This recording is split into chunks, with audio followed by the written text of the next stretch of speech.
What's up, guys? Happy New Year's. So we're starting off with the 2024 first podcast. I got my friend Arsh here.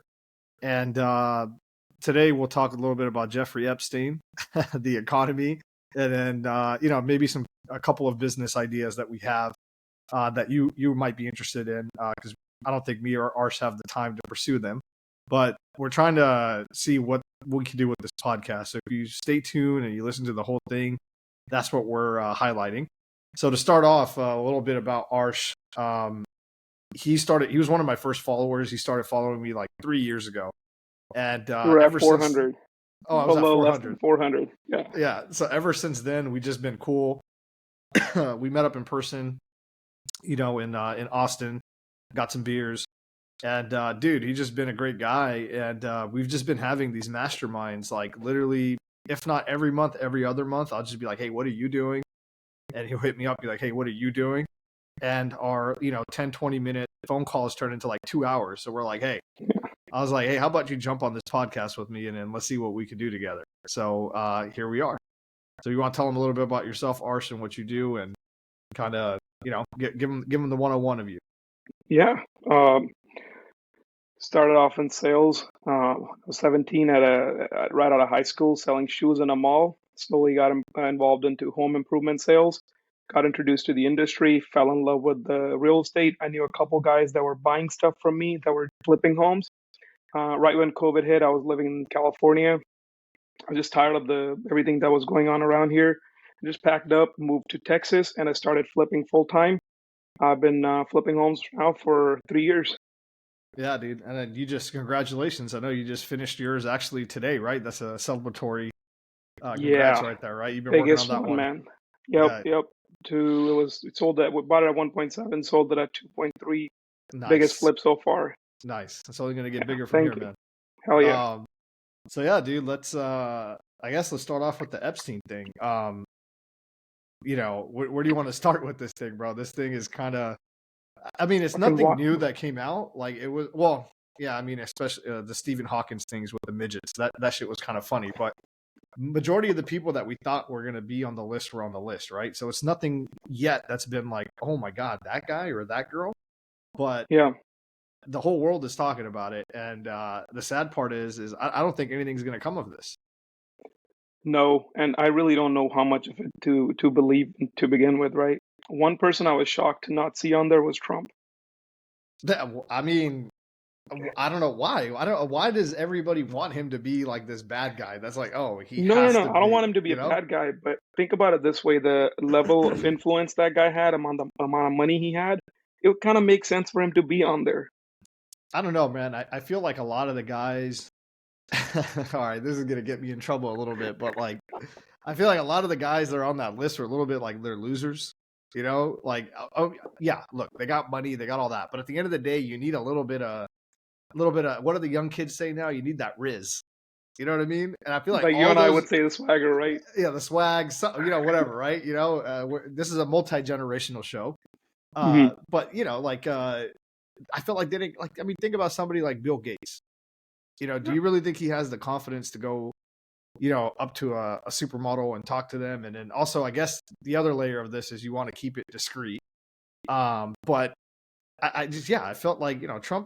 He's never needed that, bro. He's been a player since day one. You know what I mean? He's a confident dude. He's never needed somebody to help him get attractive females. You know what I mean? It's yeah. I'm not shocked that he's hasn't been on the flight logs. He hasn't been to the island.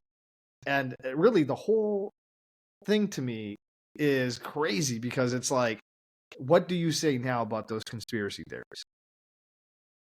Like when everyone used to say, oh, there's this island that you go to, and everyone's like, shut your mouth. That never happened.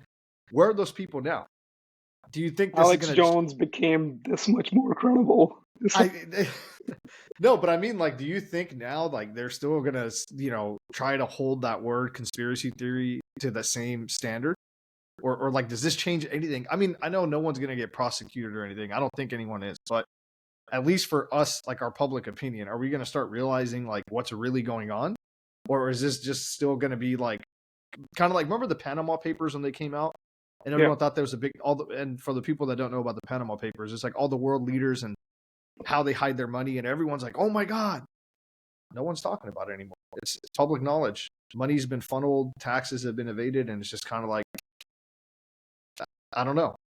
And I feel like they'll be the same, man, because public opinion just changes so quick. And a lot of people don't really put thought into this. They're just getting through their day by day, just scrolling through TikTok fucking all day long. They're not paying attention to stuff like this. I don't think it changes anything. I don't think it means anything to the mass majority. But people that really want to dig in and they understand what's going on behind the scenes, I feel like it definitely changes things. Like the corrupt, like you can't be influential and rich without being corrupt. Almost. That's the way I look at it. But do you think that's true for all people, though? Like, are you telling me there's not a single person? Yeah, because this is the Cat Williams thing when he was on, Shannon Sharp recently, and he was like, basically, he was trying to say that Kevin Hart is an industry plant, and that he because he didn't want to wear a dress, and he wasn't down to do those crazy things, that Hollywood like left him out. And So so Cat Williams didn't want to do that. That's why he got left out. that's what he's saying. Okay. Okay. That's what he's saying. So what I'm trying to tell you is, or trying to ask you is, so you think that, okay, so how far, okay, how about this? Do you think Elon Musk is involved in any type of sketchy, shady shit that helped him get there? Probably not fucking minors, but he's got some going on, dude. He has to. No, but like, I mean, that's the sad part, bro, because like, I feel like there should be people, this brings me back to like that, it was like that Bill Burr, little bit that he did. He's like, there was a point in time in this country when we saw somebody that drove a Mercedes Benz, and you were with your son or whatever, you looked at him and be like, damn, look at that guy. He's successful. We should strive to be that guy. Today, we see somebody doing that. We're like, he's a crook. He probably robbed it and stole it. And you know what I mean? Like, it's like, I don't know, man. I don't think that, dude, I refuse to believe that every single person is corrupt that makes it to the top. Now, do I think a vast majority? It's starting to look like it. It's starting to look like it's like a whole little circle jerk that they got going on, and like it's like that old joke too, where it's like it's a big club and we're not in it, And Yeah. So my mental conditioning is a little different than yours. I spent my first 17 years of my life in India, in yeah, Punjab, right? yeah, So that's kind of where it comes from. All those thoughts. When I first moved to the U.S., I was like, yeah, nobody's corrupt here. Everybody's like fucking whitewashed and everything's by the books. And yeah. now more and more I learn about this system. I'm like, dude, it's the fucking same thing. You think so? Yeah, man, it has to be. So I was at Home Depot today, freaking making keys for our for our car wash and stuff. And I look over to the left, I see this homeless dude, and he's running, and these cops like chase him down, and they take him out, and everyone's just kind of looking around. I'm looking around, and in the area that we bought, it's like predominantly Hispanic. And I'm not saying anything about papers or anything. I don't know. I'm just saying, like, I think people were like, oh wow, because they were wearing like different uniforms, and everyone was kind of like, hey, what's going on, right? And I was sitting there and I was just thinking, I was like, man, I started thinking about this podcast we're going to do today, and the topics we're going to talk about, the corruption level. And I was like, man, this country only works because corruption at the lowest level is tame. Yep. Like, you're never, it doesn't affect your daily life in any way. It's only at the highest of the highest levels. yeah, And people still, like, up until very recently, people in charge were still pro America, yeah, pro people, pro America. So there's corruption's always been happening behind the scenes. But it's not like, for example, in Punjab, if you get pulled over, you're just going to give the cop 100 rupees and just walk away, just drive away. Like, that doesn't happen here. So it doesn't happen at a lower level. And that's why we've been able to sustain for so long. But I feel like corruption happens at a much higher level and it doesn't affect our daily lives. I mean, in the long run, I obviously I think it does. Or directly, it doesn't affect it directly, I guess I should say, right?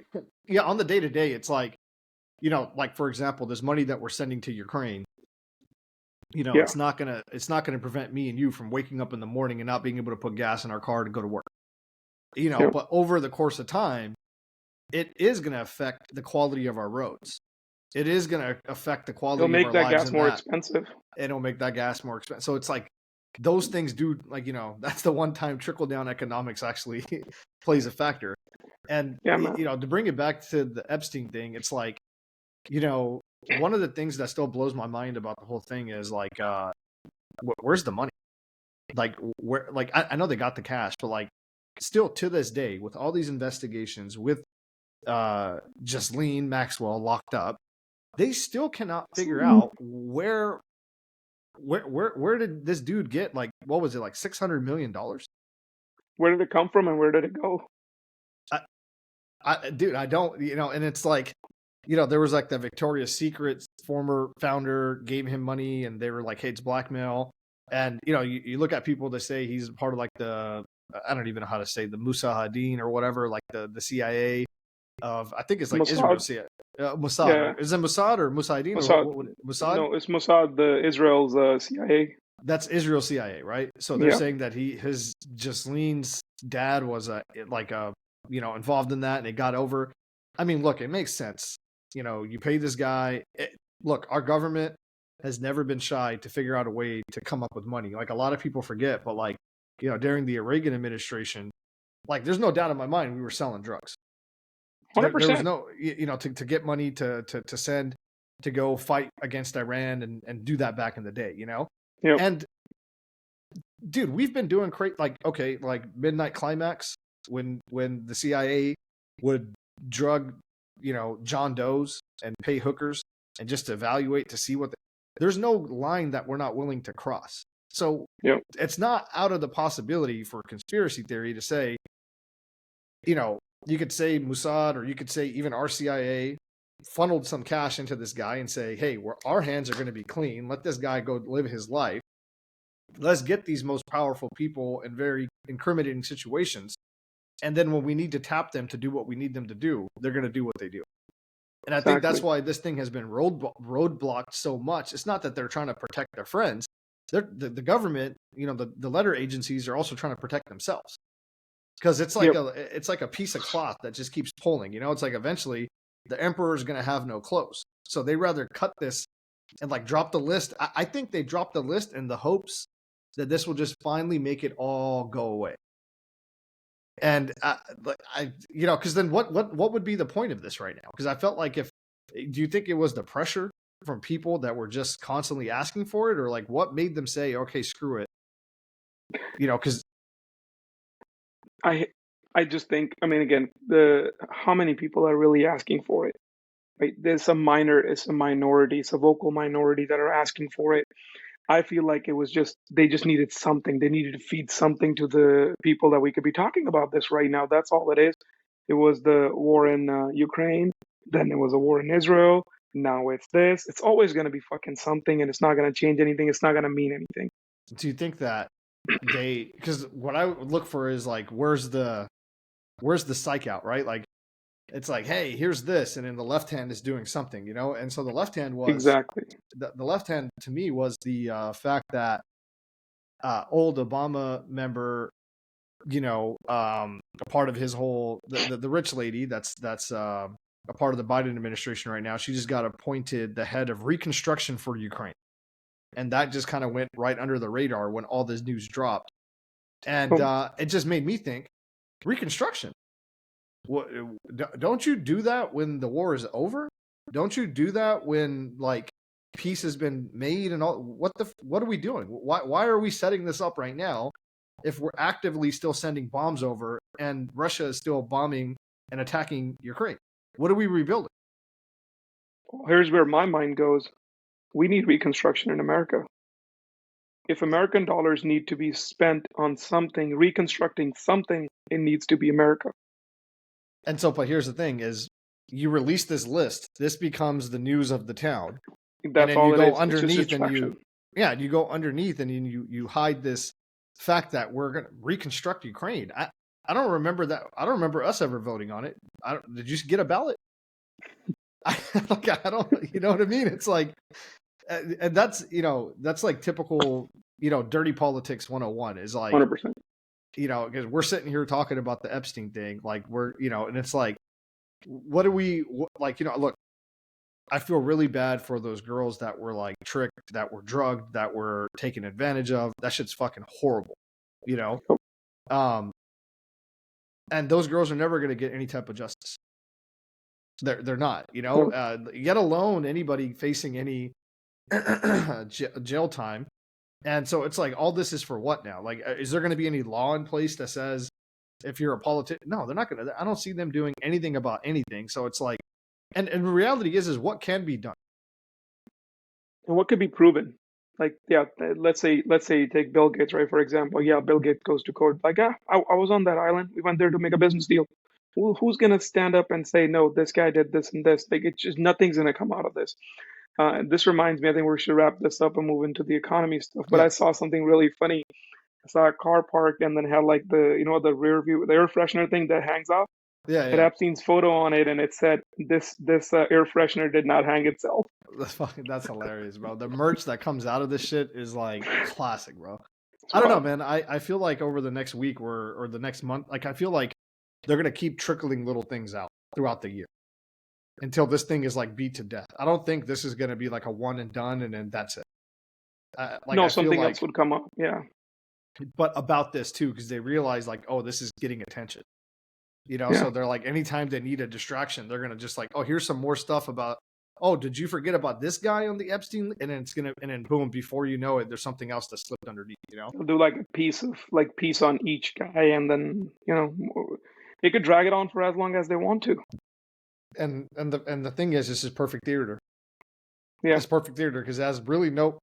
I don't think it's gonna have any type of consequence for anybody, but it's gonna keep distracting us from what's really important. And like you said, to segue over. For 2024, man, I feel like the biggest thing I'm watching, I'm curious to think what's the biggest thing you're watching. For me, it's just those interest rates. Is the Fed really going to drop like they say they're going to drop, or are they going to, or was it all just BS? They're gonna have to. It's the election cycle. Do you think this is They a have to. Biden bailout? 100%. How do you think it's going to play out? 100%. Oh man.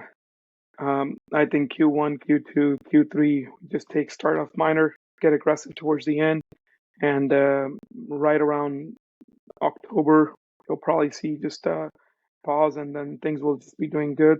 Stock market will be roaring, housing prices would go up again.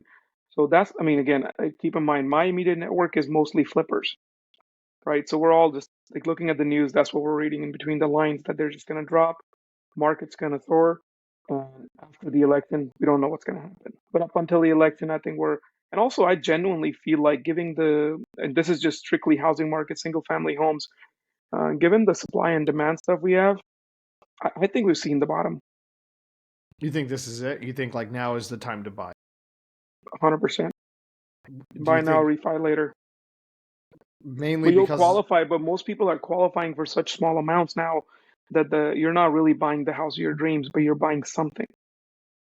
do you think that it's a more of a supply issue or what is it why do you think that it is a bottom right now? It's a supply issue. There's a lot of demand. We didn't build homes. You know, most of America, we didn't build homes right after 2008. We didn't start building homes. Also, it depends on where you are. You know, like out here in California, if you're out on the Central Valley, builders are still building homes. But what they did was they were really, really fucking smart. Like, KB Homes, um, who else does big? Lennar's big out Yeah, there. These guys, Lennar's massive. they just paused, bro. If they were pumping out 100 homes a week, they just pumped the brakes. They started doing 10 a week. They just slowed down their construction Mm-hmm. because they have institutional money. They're not borrowing money at 10, 12%. They're probably less than 5%. They're borrowing this money.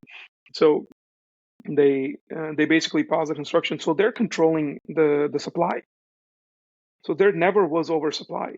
And the areas like, for example, Dallas, Austin, any major city, San Francisco, any major city, there's just no more room to build.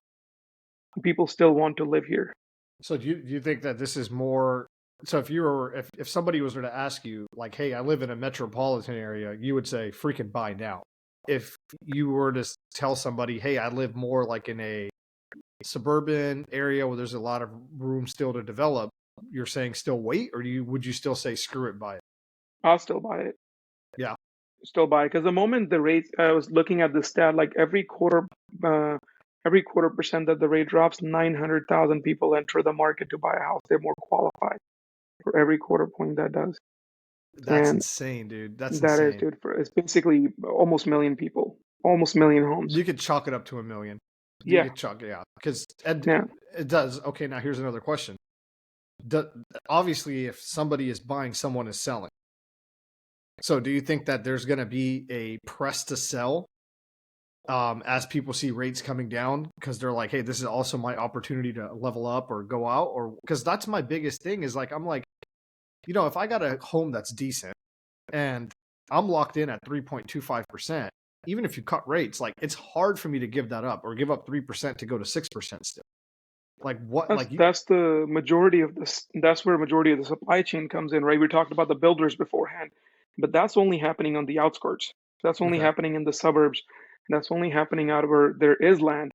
Out where in any major metro, people aren't selling homes. The only people that are selling homes, bro, from my experience in the last 7 deals I've done, five have been people that have just they're not able to stay in their house anymore. They have either had a partner that passed away, just seniors, 60, 70, 80 years old, or they have moved into like a retirement facility, or they've gone through. Another situation is just like a nasty situation where you're going through a divorce or something like that. Foreclosures are not happening. So even a tech executive who's locked in at 3%, if you lose your job, bro, you're gonna go drive a fucking Uber. You're gonna make that payment. You're not gonna let that house go to the bank. Yeah. Yeah. Not at So that rate. that's another reason why the supply has shrunk so much, and that's why we're gonna see even right now, dude. We went from 3% to we touched 8%, and the housing market in the most metros that it took a hit, the most hit it took is about 10%, Yeah. and some cities it didn't even do that. It's kind of funny though because you kind of look at it like they say the market's always right. And guys like us, we're only going to make money when the market is wrong somewhere, right? Like that's where we put our money. We're like, hey, we think that's wrong. But it's kind of funny if you think about the fact that right now we have a housing shortage. Yep. We're building, but they say we're never going to catch up. But at the same time, we're also starting to see signs of an American population decline if we don't correct course too. Right. So it's like eventually everything will reach out to equilibrium. We're just on the back end of the back end of this. Like you mentioned, I still believe that this is the next 10 to 15 years is still going to be the greatest transfer of wealth, Oh yeah. of wealth, and Yep. because you just said it. Unfortunately, people have to pass away. It's a cycle of life. And when you get to 65 plus, and you have that business, you have that home, you ask yourself, like, what am I going to do with this? You're not, if you have enough money in the bank that you could downsize or move into a retirement home, that's the only, people I see that are going to go be quick to sell right now. Like, I don't see a couple that is, that was 30 years old that bought their house like, 2020 and got a great rate, seeing rates go down 1% are going to jump to go sell. I don't even think that they're going to be jumping to refinance because once they No, get that because we're paper, not getting to 3% by rate cuts. I mean, think about it this way: Fed went to 8, and if yeah, they go back down to 6 and 5, that's a win. yeah. I That's a don't win. But anybody that's locked in at 3 isn't going up to 5, isn't giving up that 3%. So do you think that we'll ever see a 3% rate in America again? I'm sure at some point we will. I don't know if it'll be within the next decade or not. It's. I mean, I don't have a crystal ball. There's no way of knowing. Yeah.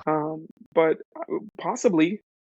I think it's going to go I think what people are more concerned about than the rate are what's my monthly payment.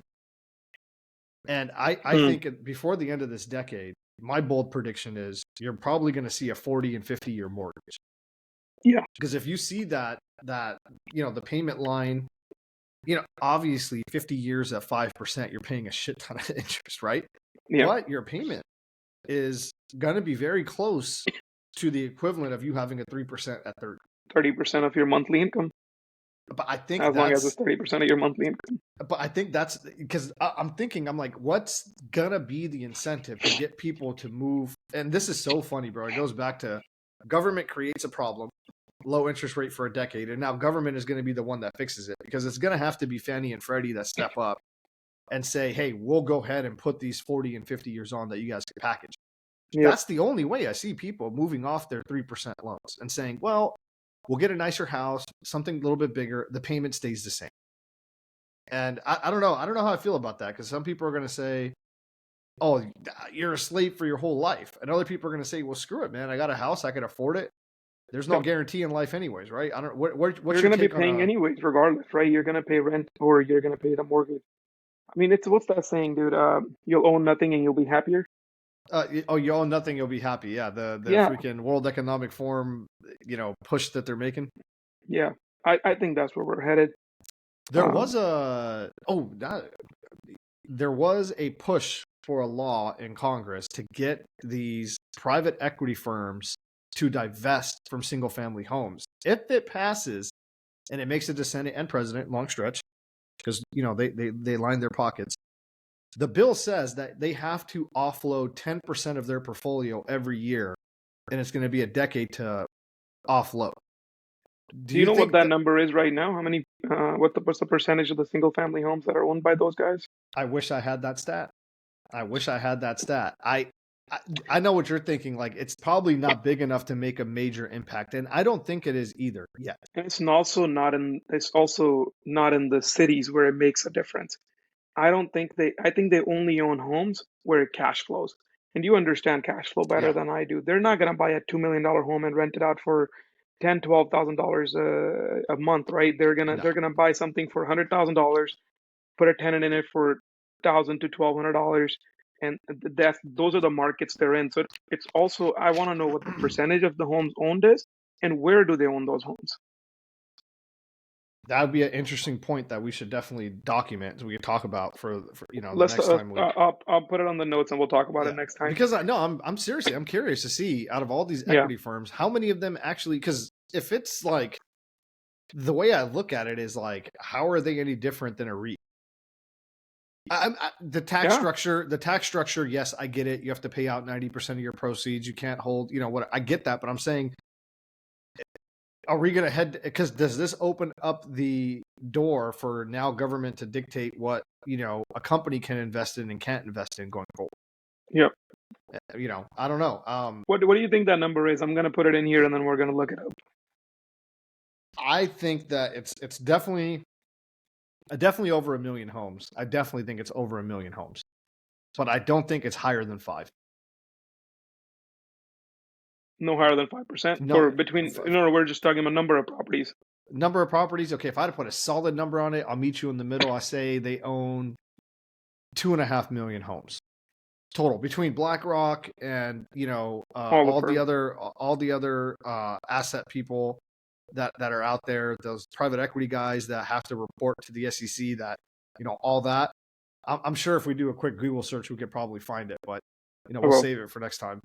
Or if you want to search it now while we're talking too, I wouldn't mind knowing, because yeah, no one ever states that. No one ever say. I know you hear the headlines. Oh, BlackRock's buying the whole development, 3,000 homes, and that sounds like and it is a lot. I'm not saying it's not a lot of homes, but on a grand scale, I highly doubt they own more than a couple million homes. but bro, I know guys that are doing build to rent, and these are smaller guys. They're not buying 1,000 homes. They're not building 1,000 homes, but they're building anywhere from 30, 50, 100 homes. But they're building them in townships and in smaller areas where people can't afford homes anyways. They're gonna be tenants no matter what. So they're building that product so it exists and there's a need for it. So I'm gonna look it up for next time. You want to talk about business ideas? Yeah. Let's switch up. T- What do we got? Talk to me about watches. Yeah, Before we started, we were talking about it. So let's go. yeah, so we were talking about the trip that I made recently to New York. I picked up a Batgirl for my father-in-law there. He's been wanting one for a while, because he's like, you guys all got one, we're like, all right, we'll take care of it. We'll go get you one. And I've always been interested in it, man. I would love to do it, but I don't have, dude. The one thing I'm struggling with, we talked about this the other day too in our phone call. I was like, bro, there's just not enough fucking time, bro. Yep. There's not enough time for us to go after all of these ideas. And me and you both have like a plethora of ideas, but it's like, for me, I look at like what's really scalable. But for fun, I would love to do, like, there's some things that you would do just for fun. And I feel like if you got about 100 grand saved, I think you could get into the watch game and you'll make a little bit of money. You're not going to be stupid rich, but what I was thinking was like, so you talk to these guys down in, the jewelry district right there in New York, tell them, hey, I got 100 grand. I'm going to be selling some watches online and stuff. Like, what can you guys do for me? And if you know a little bit about, you can just stick with one brand like Rolex, right? Just pick up a bunch of date justs, right? You could pick up a solid, 8, 9 with 100 grand. You could probably pick up like 8 or 9 really nice date justs. You know, they're not going to lose value because you're already getting them a little bit below what the markup is anyways. Have the box, have the papers, take the pictures, and you kind of just have to sit on them. And the margins you can make on them are about 500 to $1,000. And realistically speaking, I think you could probably sell all 10 of them in a year. And, you know, before tax and all that, I think you can make yourself a solid, anywhere from like 7 to 8 grand on your 100. And you might be thinking, well, dude, that's only 8%. That's what I'm telling you. You're not going to get like dumb rich, but if you keep flipping it and you grow it, I think you could, level up your game. And plus, who wouldn't want to, rock out these watches while you're selling them, take them out and get to enjoy them. I think it's a fun little business. And one thing I'll say about watches is like, when I wear a nice watch out, it has started so many conversations to me that have led to me passing a business card to somebody. And I know there's no way that conversation would not have started had I not had my piece on. It's just like, and anyone that's listening to this that has, any type of like decent watch, you know what I'm talking about. You go out to, to dinner, you go to the bar, you even out just shopping or whatever. And it's so funny. You think that people might think like, oh, I'm going to get it for the girls and shit. The girls don't even fucking know. They don't care about your fucking watch, but a dude will. It's like a nice car, right? Like, they're going to compliment this, like, oh, bro, nice watch. Oh, dude, nice car. Oh, well, hey, yeah, you got hey, what do you do? Hey, I'm, blah, blah, blah. And then bam, and that's been a golden rule of mine, that I stole from a friend of mine, a very close friend of mine. Shout out Ravi. I went out smoking with him one day. We were smoking cigars, and then he was just like, yeah, man, I have one golden rule. And it's just like, when I'm out, I just try to make one connection for the night. That's it. If you're out and you just make that one connection, you have no idea where it will take you. And and the watch helps start that conversation. If you're a shy person, you don't have that personality for you to just walk up to somebody, they're going to approach you and be like, hey, nice piece. And then you just, bam, that's your way of introducing yourself and whatever. But for the business side of it, there's so much you could do with it, right? Because as soon as you become that guy that starts flipping the date just, your neck will grow, one. And then two, your money could come in selling all the accessories that are needed with it. Like I've seen now on Instagram, it's blowing up. And I'm like, damn, I see that trend. Because our generation likes watches, right? And you want to keep your watch nice and clean. So there's all these little cleaning supplies that you can go get off of like AliExpress or whatever, white label it, go drop ship it and sell that. And just like, like the boxes that come with it too, that keep the little swivel on, selling that, making it custom with the name and all that. So there's a little business in there for somebody that loves watches, that has the time, that's like wanting to jump into it. I think it's a great, way to delve into that whole world, and who knows where it'll take you. You could flip all that to, then you go, from date just, and then you start adding subs. All of a sudden you work your way up to Pateks. I don't know, it takes time. It's going to take a long time to get there, but I don't know. I think it's a great, if you're into watches, I would definitely look into seeing how you could learn how to flip them. I think it's a fun business to be a part of, in my opinion. It's a hobby, Yeah, the worst case, you get to wear cool watches and break even. Yeah, I don't think I would ever buy a watch that I wouldn't be willing to wear forever. I wouldn't want to buy it just to flip it. I would say, God forbid I can't flip it. Would I want to own it? That's how I would buy. But that's just me. You want to own 10 date just? I don't know if I would start off with... I don't even think they make 10 different dial colors. I don't even know. But no, they have different, like with the fluted, dial not fluted, and, all those. But yeah, I probably wouldn't get 10 date just. I'd probably get, like 3-4 of those. I'd probably pick up like, a couple of Daytonas, and I'd really make my 100,000 stretch. But I would stick with Rolex. I would stick with the brand that is going to keep that value. I wouldn't go, 100%. Because I know some guys are trying to like, they think like, oh, I'm going to start by flipping this Breitling. It's just, I don't think the margins are there for that. I think if you're going to do it, stick with the Rolex, because it's the value is going to stay. You know what I mean? And it's always going to be in demand. Breitling's such a niche. I mean, not just Breitling. I mean, Rolex overall is just such a well-known brand. I feel like they probably sell more Rolexes than anything else. Like you may buy that Breitling and you may make 20% on it, where you're gonna make 8% on the Rolex. By the time you sell that Breitling, you would have sold 4 of those Rolexes. And that what's the 8% on a Rolex versus a 20% on a Breitling? It probably ends up True. being It's about the same because you have 5,000 on a Breitling, 20% you make a grand, 10,000 on a Rolex, 8% you make it. Yeah, it's very, very, very close, But yeah, man, you got any ideas? Anything you're cooking up in that brain of yours? I just thought of it right now. Not doing the watches, Oh, but just doing the cleaning supplies for watches. Just doing the cleaning supplies, putting ridiculous amount of social media marketing behind it. Just putting that, taking that 100,000, just taking 10% of that, taking $10,000, buying stuff off Alibaba, whatever, make it super. Have you seen that brand in Target? I'm sure your girl buys it. It's like pink bottles. It just says like Monday or Tuesday on it. no, I haven't, not Like yet. just the brand theme all around is just monotonous, super subtle, kind of give you the luxury vibe all the way around. Buying that and then kind of patenting it or advertising it in a way where it's just like strictly for a Jubilee bracelet. Yeah. Making one for Jubilee, one for Oyster. That's it. Just like a little brush Oh, or something. And it's all probably the same formula, but it's all the same shit. Yeah, yeah, just make them for different brand, make them for different ones. Just changing the little brush in the front, dude. You could get something like that for I don't know, maybe a buck a piece, $2 a piece. yeah, Buy 5,000 of those, and then just pay these social media guys. I mean, a guy who's flipping a watch for $500, he'll probably advertise it for $500, yeah, yeah. He would if he has and a pay him yeah. affiliate. Pay him affiliate. Hey, use my code Johal, get 20% off. So I wouldn't get into I would get into the watch business. I would just get into the cleaning business, and that's what I would do. Bro, dude, it's so crazy. Like, I don't think people understand the time that we're living in. Look, it's a lot easier said than done. I'm not saying that, you're going to go listen to this podcast, go start off, and you're going to go make $1 million off of it. But it's kind of wild to think about how easy it is for us to get to market and to market in 2024 than it was in like 1994. Like you just put a site up, you go on TikTok, go on Instagram, go on YouTube, run some ads, and then you just sit back and see, oh shit, does this work or not?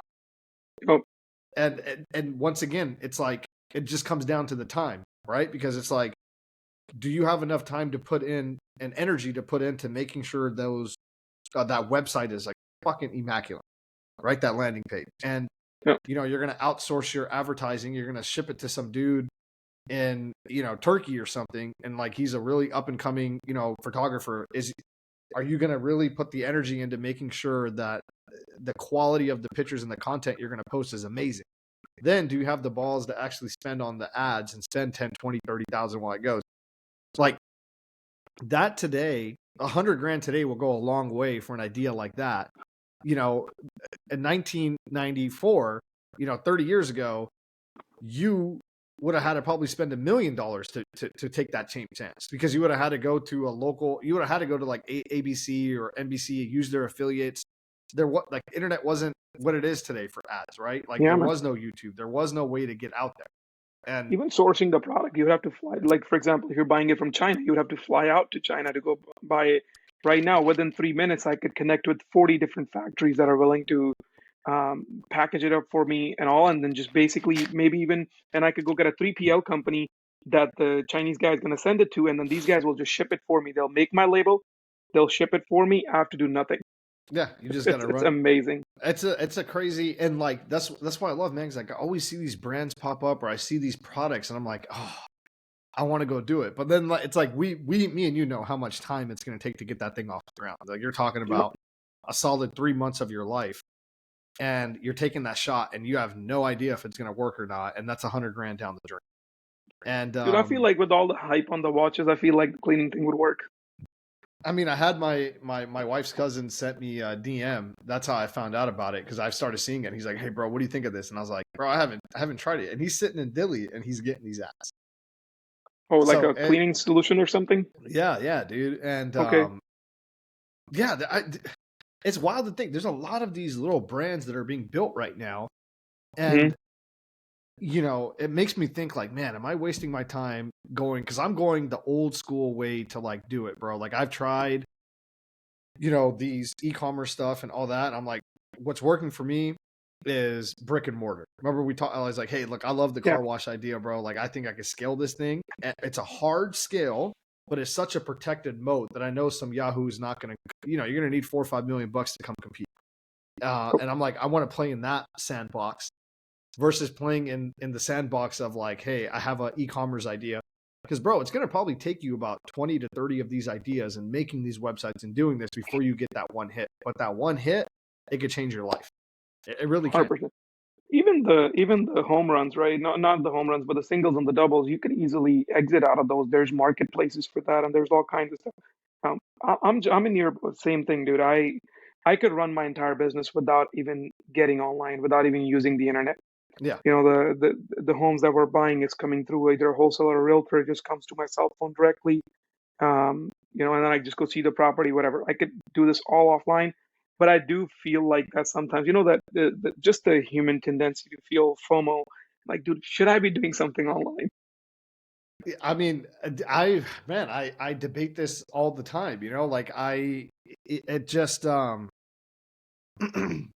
I've seen people succeed with it and I know what it takes. I know what we need to do, but dude, it comes down to time, man. It's like, you only have 24 hours in a day. And like right Yeah, now I'm dedicated, I've already made a commitment to a bunch of limited partners. They're counting on me to see this project go through. So I have to give time to this. I have my real estate plus real estate that I manage for my other partners. That's tied up, and then I have a freaking life and a family to so yeah, it's like divorce. and I have the insurance company, so that I started. So it's like I wish there was time in the even this, man. Like, I mean, we were trying yesterday, and I tried super hard yesterday to get on to get this thing done, but I was like, dude, my kid's keeping me up. I can't. And you're like, it's all good. I appreciate you saying, I'll make time tomorrow. I know it's Friday for you and you're busy too. And it's like, that's my only, like, and I think that's, I was talking to my partner about this and I was like, that's what I'm striving for like my next 7 years is just lock in, get this done and get to a point where, and, as per our conversation yesterday on the phone, we were like, I think we both should push ourselves to get to a point where we build a company.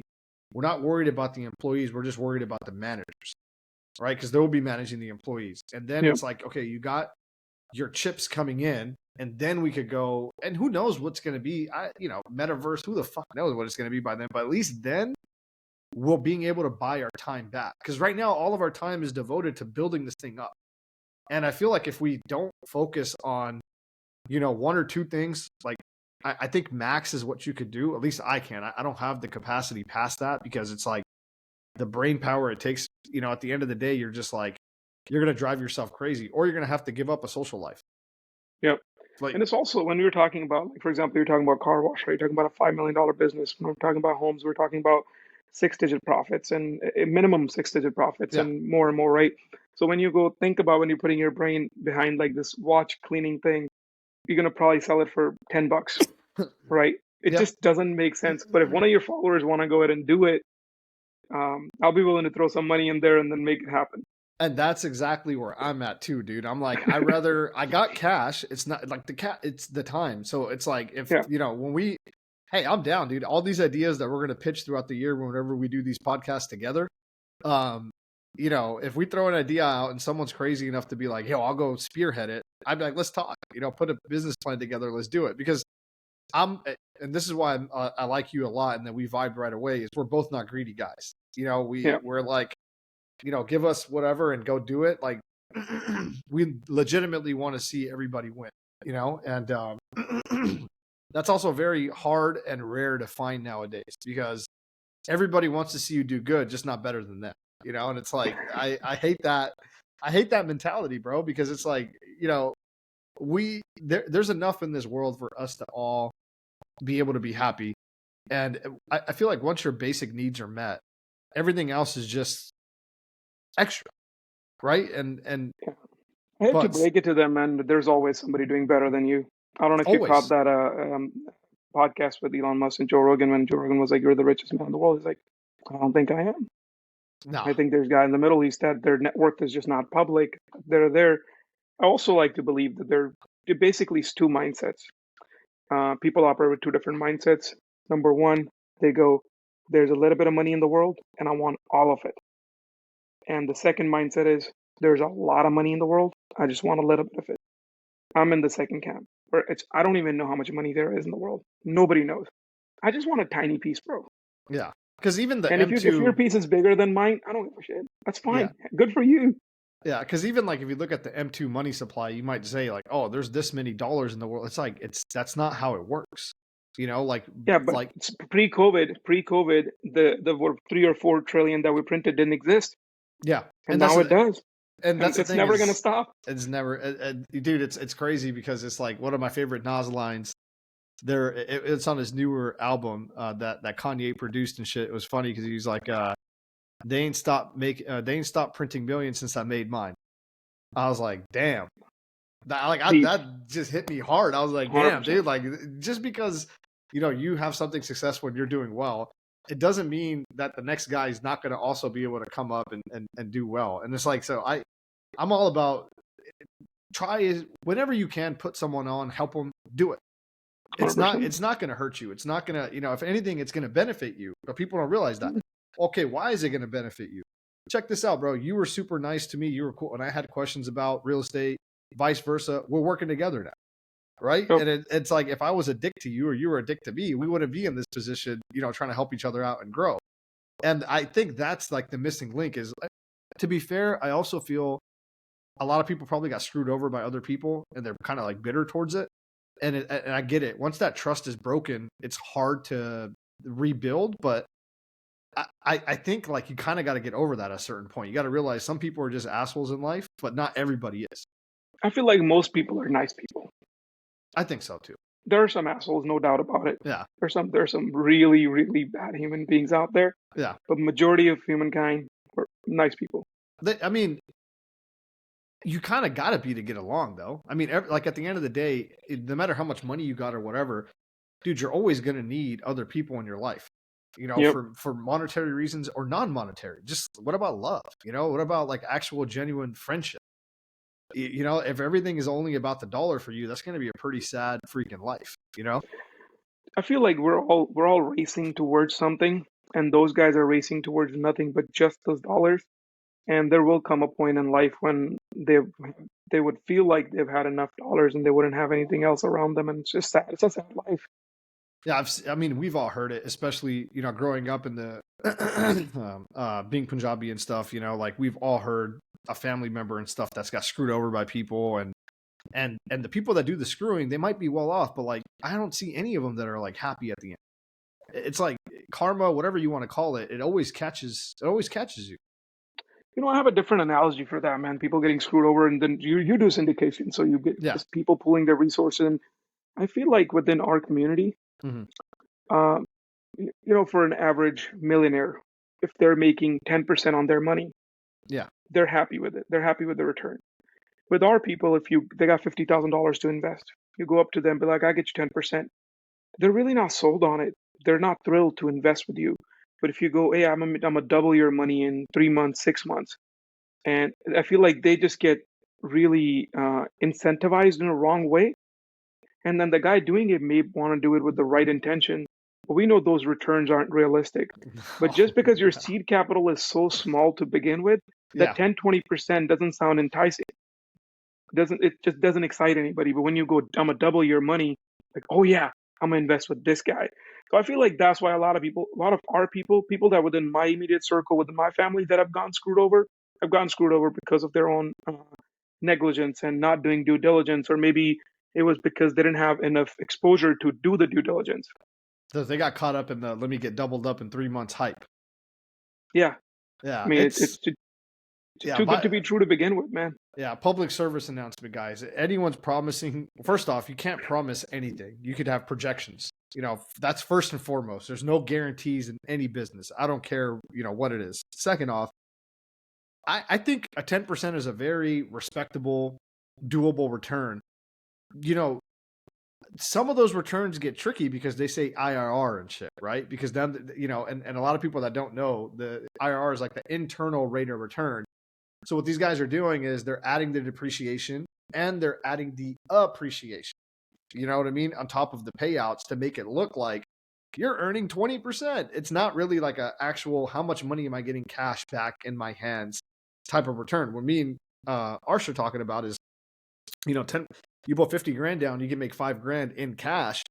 That's a freaking great return, because if you then factored in, hopefully gets an actual asset class, and if you factor in what the internal rate of return of that asset class is, like if they went out and bought any type of real property, you're actually earning a lot more than 10%, because whatever you bought is also worth more, right? And plus you're going to get some type of tax benefit. So you have to add both of those components back into your cash component, and you're still probably earning around 17, 18, 20%. But once again, like you said, yeah, like a lot of people, and maybe that just comes down to financial literacy. I think like just understanding how like things work. And I don't know. I can't explain. I know what you mean, because I've talked to uncles like that, and they're like, in Punjabi, they were like, no, that's not. Like that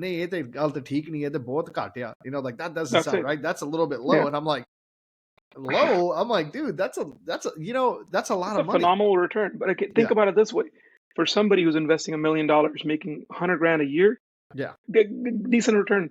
But the guy who's only got $55,000 in his bank account and he's going to write you a check for 50, and to begin with, you said you cannot guarantee anything. Yeah. There's a chance that the best case scenario, he makes 5. Worst case scenario, he loses it all. That's how he sees it. And that's where it comes in again, doing your due diligence and investing with the right partners and knowing people, knowing the markets. And I feel like when you chase those unrealistic returns, that's where our people are getting ripped off. They are, man. And like for me, when I was starting out, syndicating, obviously I don't have a 504B and all that. I can't go elicit, like whatever. Even when someone, when I post stuff like, hey, I have this or whatever, if they're actually down, I don't know them, I got to go through a whole freaking, checklist, make sure they're accredited, all this and that. I just realized like it's not even worth it to do a deal. If you only have 55,000, I don't care if you're my, my blood brother, I'm not taking that cash because that's not enough cushion for you in life, bro. Because shit's gonna happen, right? Like, and I would feel so horrible if I got your cash tied up in like a project and you needed it, And I think there's also that side of things too, where it's like, you also got to be in a position that you're willing to invest. Like you're in that position in life that you're like, okay, I'm willing to take that leap of faith now. But there's assholes, they'll take 10,000, 5,000. I personally know people that have taken from immediate friends and family, and this was at the May of 2020. Like he was doing a bunch of flips, and he was basically taking. You can write him a check for 3,000, 5,000, 8,000. Didn't matter. He was just taking your money. He was promising you returns. Just went belly up. Ponzi? It wasn't Ponzi. It was just the market took a dip. He was flipping homes. Okay, he was flipping luxury homes throughout San Francisco Bay Area. May of 2022 was the highest the market went. Okay, things started going down. He was taking this money in March, April, May. He was getting ready to take these properties to market in July, August, September, October. So his cushion to begin with was only about 10%. Super slim. Market dropped about 10%. So but I mean, to me, that just. But these are people. The money he took. I'm sorry to interrupt you, but the money he took are from people that are working in, like working at a gas station. Not even owning a gas station, working at a gas station, driving a truck. I mean, it's just I feel horrible for those people that he took their money, but that's what happened. But I mean, to me, it happens every time. But I would look at that and I'd be like, bro, do you know how much paperwork and time and energy and effort it takes to actually start the LLC and get the partnership and get everything structured? For me, it's not even. I was doing paperwork. Yeah, you think? That's true. Maybe on the back of a napkin, huh? I'll just text you, bro. Yeah, just be like, you gave me 3,000 today. I'm gonna return 6,000 3 months from now. Oh my god, dude! That number. I don't know if it was a return he was promising, but But even that number, that means you'd have to buy something for $1 million and have to guarantee to sell it above $2 million because commissions and everything plus the taxes that you're gonna have to pay. No, that's not how flipping works. So my math is, I still get on my math whenever I do 100% cash on cash return is very realistic in 4 to 6 months. That's because you're only putting up 10% of it. The rest of it is loan. You're borrowing at 10%. So yeah, it's still doable. Yeah, my bad, my bad. But You're right. yeah, You're right. Yeah, you buy something for $1 million, you only put 100 grand down. you only put You turn 100 down. around, Yep. sell it for 1.5, even everything ate up, you're probably still making a 2-3x return. Okay, I There you got go. you. I got you. I got you. That's it. I'm thinking, I don't know what the hell I was thinking. I was thinking of like moving all cash But and buying it then all cash, I mean, in just the most generic terms, if you think, yeah, you buy something for 1 million, you sell it for two, that's 100% return. But cash on cash, you can get it for a lot the, less than that. But even then, that's my return. I don't take money from people whenever I'm flipping. I don't take investors. Just don't really feel comfortable with that whole thing yet. But even if I did, I wouldn't pass that exact return to those guys. There's no way. yeah, I'm doing all the work. I would never give the amount of money I'm making, the percentage that I'm making. They wouldn't make that. I'll still give them 10%, yeah, 10, yeah. 12 maybe. That's about it. And that's another thing too, man, is like I don't think a lot of people realize is how much time, energy, and effort it goes into starting a project and then bringing it to the end. I mean, when we were talking, bro, you were freaking in Austin. This was your 10-hour a day job. You were fucking Yeah, driving yeah. around that freaking thing, hustling for a deal. When you got the deal, you were out there, a couple times a day, making sure they showed up on time, they were doing it, checking on it, um, buying all the stuff to, make sure the paint was done right, the fucking photos were up, everything for the showing to get it sold, and then to do all that, and you got to have enough money for you to be able to eat. Yep. You know what I mean? You can't it's unrealistic to think that you're not going to be able to make more money than what the investor is. That's not how it works. Like So you to are summarize literally. the last few minutes of our conversation, to summarize it, if somebody's giving you 10%, the guy's credible. He's done some deals. You should do it. Take it. Anybody promising more than that, I probably would a fraud. probably or a lot of red flags. Like Yeah. very. I mean, unless look, there's always an opportunity where the deal is just like stupid. The guy's going into bankruptcy, and I don't know. There's always some crazy, but the reality of that, not really realistic. Yeah. So what else? Man, there was one more topic I wanted to touch. I can't think of it right now. Anything else you want to cover? No, we're coming up on the hour. I mean, I think we should wrap it. I don't think anybody's listening at this point.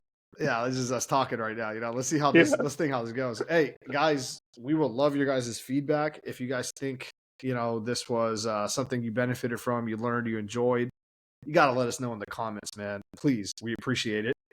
And if they Arsh, want to start that drop shipping watch cleaning business, where Parma and I would jump in. shoot us a DM. Arsh, tell them I'm going to put it in the caption, but tell them a little bit about yourself. What socials are you on? Like, what do you, how do they get a hold of you if they want to talk to you?